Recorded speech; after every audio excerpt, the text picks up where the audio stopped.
heç bir vaxtdan təmizləm qoyulan indiyənə kimi o baka girməmişəm mən. Sizin kəndiniz neçə aydan bir təmizlənir? Heç bir vaxt da şu nədir? Yox. Elə sual verirsiniz ki, adamın gülməli gəlir, heç bir vaxt. Xüsusilə yay aylarında suyun çirklənməsinə yol vermək olmaz. Çünki su kütləvi xəstəliklərin, xüsusilə də qarın yatalağı, dizenteriya, amöb kimi viruslu xəstəliklərin yayılmasının başlıca mənbəyidir. Hündür yerlərdə yerləşən çənlər daim nəzarətdən kənarda qalır. Məhz hündürdə yerləşdiyinə görə.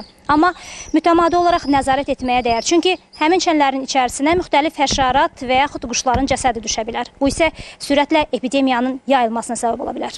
Xəstəlikləri gözə alıb su çənlərini təmizləyən sakinlər də istisna deyil. Amma onlar da bu işi kör-körane icra edir. 2 ildən bir təmizləyirdi. Nə qədər çəkməlidir? 2 ildən bir təmizləyirsiniz. Nə ilə təmizləyirsiniz? Xlorla, nə ilə? Heç nə, eləcə suyun təmizliyi üçün.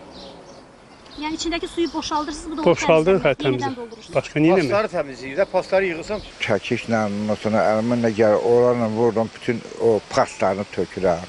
Sonra bir neçə vedrə tökürəm, ta dumma, ağırana qədər.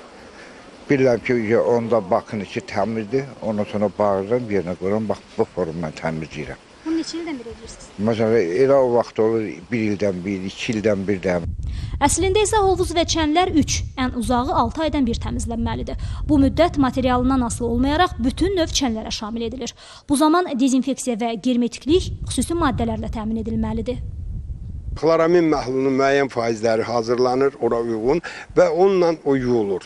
Və yuyulandan sonra və yaxud yaxşı olar ki, lap orada suyu qarışdırıb xloraminlə saxlamaq və sonradan isə onu buraxıb təkrar təmiz sunan bir neçə dəfə şlanq vasitəsilə yumaq lazımdır.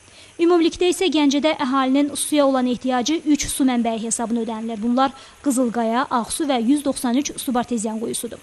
Suyun toplandığı anbarlarda təmizliyi təmin edən xlorator qurğuları fəaliyyət göstərir.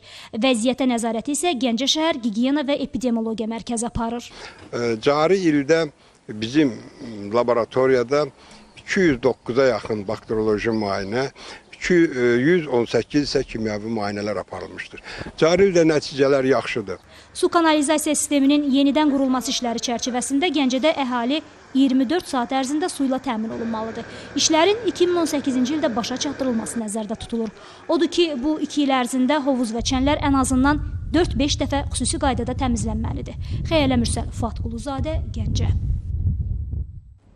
Gəncənin Yeni Səbzikar qəbirstanlığındakı fəxri xiyabanda yan-yana düzülən 19 qəbir var. Bir-birinə fərqlənməyən